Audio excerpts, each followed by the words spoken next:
Hello friends, welcome back. In this video, I am going to show you how to copy table from Microsoft Word to Excel without splitting cells. Generally, the cells should not split.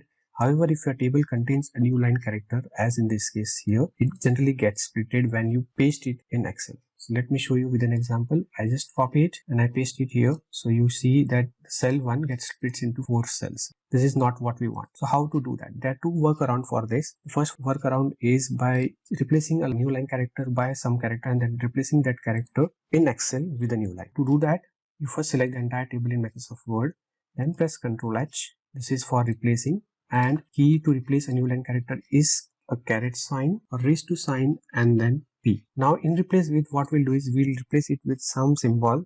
You can do it with any symbol, but in this case I'm going to go ahead with a pilcrew symbol, which is for a new line. So it is press the alt key and then type 0182 and then release it. You get this symbol. Click on replace all.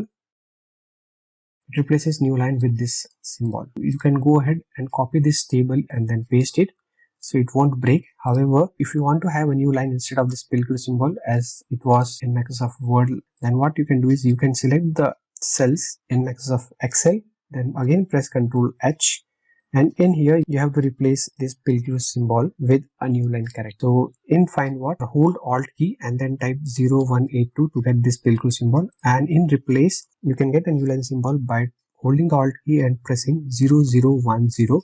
So you won't get anything else. You won't be able to see the new line symbol. You will see some change here in replace what. So I'll just show you this change. You can see the cursor here, it is blinking like a vertical line.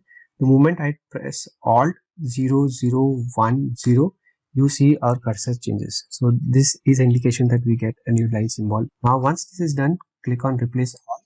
You see it has made 3 replacement, and in here you have this kind of table. This is the first method. The second method calls for another workaround, and we'll use a Google Sheet which does all these things automatically for us. For that, you will need to have an active internet connection. So what's the trick here is you copy the entire table, then paste it in Google Docs. This is my Google Docs. I'll just paste it here. So what Google Doc does is it understands Word table better than Excel. Then we copy the table from Google Docs and then paste it directly here in Microsoft Excel, and boom, it's done. So these are the two methods. That's all in this video. I hope this video was useful, and if that's the case, please let us know by pressing the like button. And if you want to see more such videos on tips and tricks in Microsoft Word, Excel and PowerPoint, please consider subscribing our channel.